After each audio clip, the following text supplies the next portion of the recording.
I've come out to Dunham Massey, and even though the house is all lit up and it's quite Christmassy, looking at the artificial deer, I actually think it's really beautiful to just walk through the woods, and it's so peaceful. And even though they're so well camouflaged, you can just make out the real deer behind me. There's always plenty to see in the woods here, and I love coming here, especially in December when it's so cold, and yet it's really Christmassy just to see the real deer.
Hello again, everyone.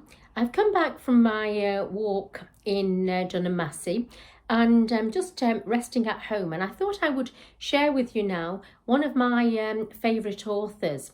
So the author, she writes under the name of Miss Reed, and her real name was Dora Saint, but she wrote her books with the pseudonym Miss Reed.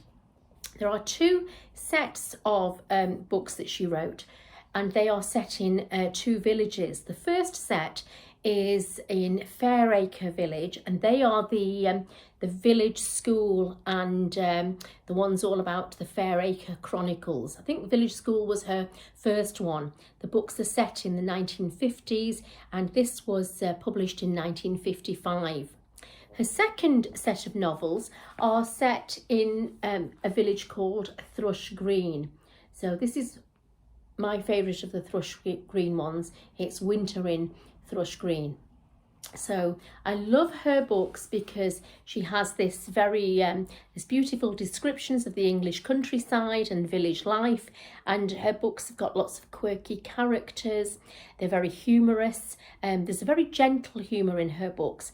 There's often quite a poignant touch to some of the humour as well. She's very clever at just capturing the dialogue.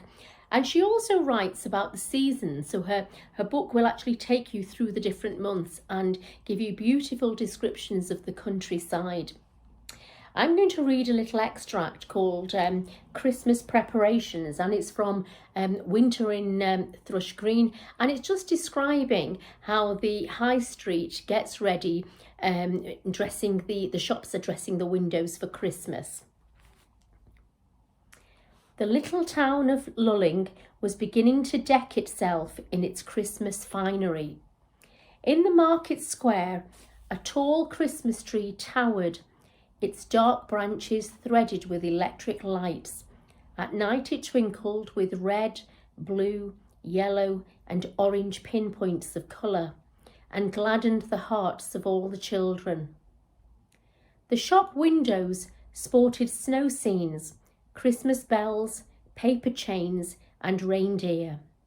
The window of the local electricity showroom had a life-size tableau of a family at Christmas dinner, which was much admired.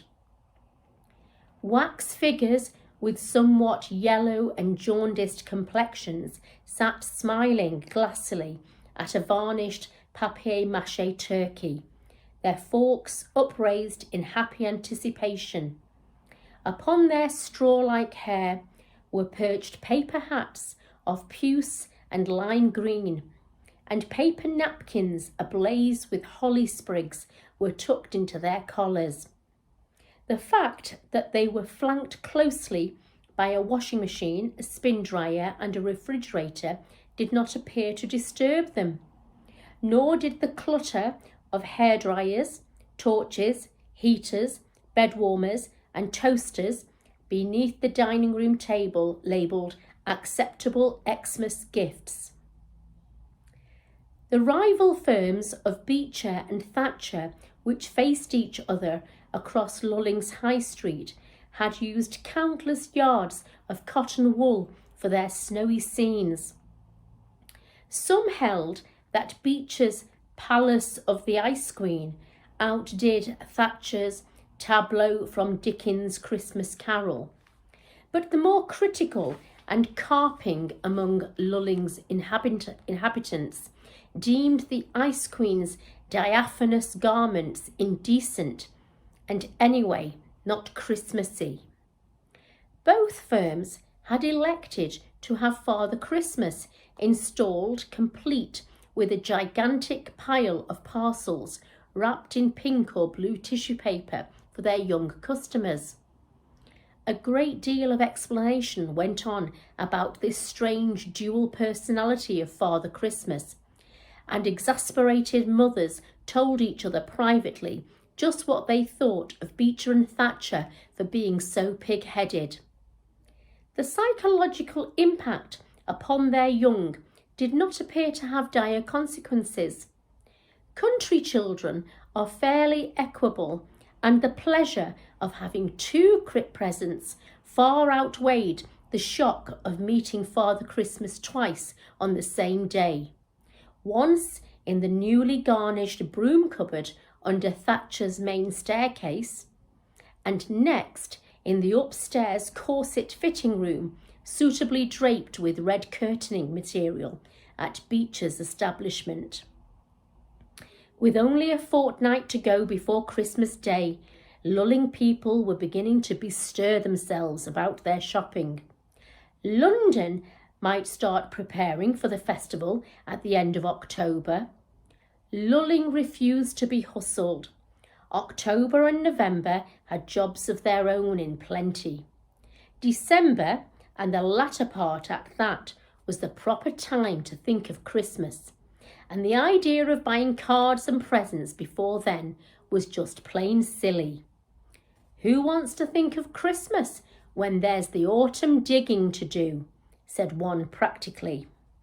Takes all the guilt off the gingerbread to have Christmas down your throat before December, agreed another. But now all the good folk were ready for it, and the shops did a brisk trade. So that's a little extract from this really lovely book, Winter at Thrush Green. So I hope you've enjoyed this little video, and I hope you will find some lovely Christmas books to read in this season as well. Thank you for watching. See you next time.